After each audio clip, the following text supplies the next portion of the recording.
Mga kapaglaom, maayong buntag kaninyong tanan. Ang atong hilisgutan karong Marso 26, giuluhan og ang iyang kapanghuaan. Ang atong teksto makita sa Juan 6, versikulo 5 taman sa 6. Asa man kita magpalit og tinapay, makakaon kini sila? Kini iyang gipamulong sa pagsulay kaniya kay siya gayud nahibaluman kung unsa iyang buhaton. Kapag laom, ako usa ka pangulo sa kabatanunan, matod pa ni Elizabeth. Sulod sa pipila ka tuig, 2 o 3 ka beses sa usa ka tuig ako nag-organisar og mga panaw alang sa among grupo. Mga katluan kanamo ang magpanaw nga magsakay sa dakong van.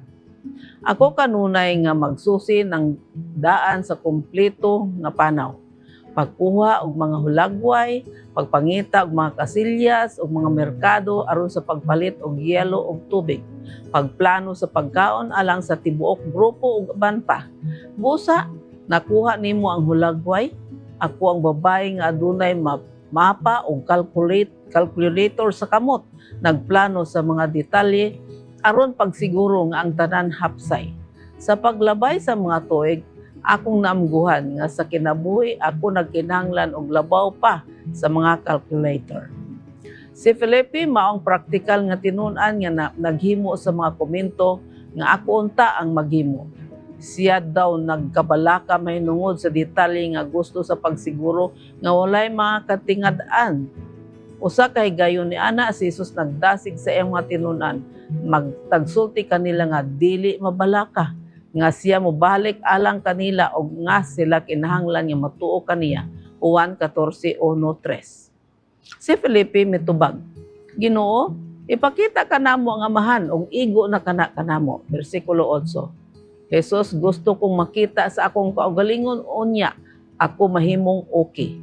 Hingpit ko nga makasabot niini. Apan buot ni Jesus nga maamguhan ni Felipe nga ang mga mapa ug mga calculator dili igo sa pagsubay sa kinabuhi ni sa pagsiguro kanato sa atong kaluwasan. Usa ni ana kahigayon usa ka dakong panon sa katawhan misunod kang Jesus ug siya nakakaplag og hingpit nga higayon sa pagpakita niini. Nagsulat si Juan nga si Jesus nangutana kang Felipe, asa man kita magpalit og tinapay aron makakaon kini sila? Juan 5:5. Kini usa lamang kapag sulay tungod kay si Jesus naguna-una na sa milagro sa pagpakaon. Versikulo 6.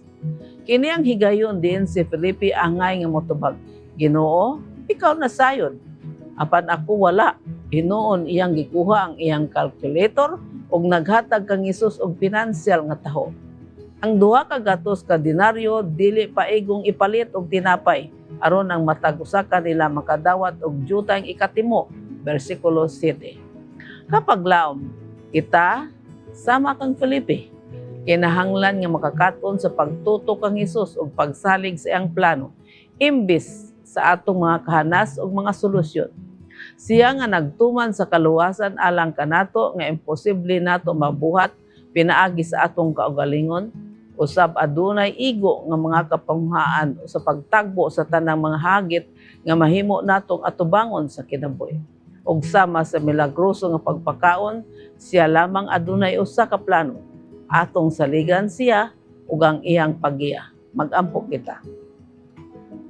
Diyos, ug may gugmaon namo nga man sa langit, tabangi kami Ginoo nga sa panahon sa mga butang nga wala kami mahimo, sa among kaugalingon ikaw among saligan, ug dili magasalig sa among kaugalingon sa pagsulbad niini.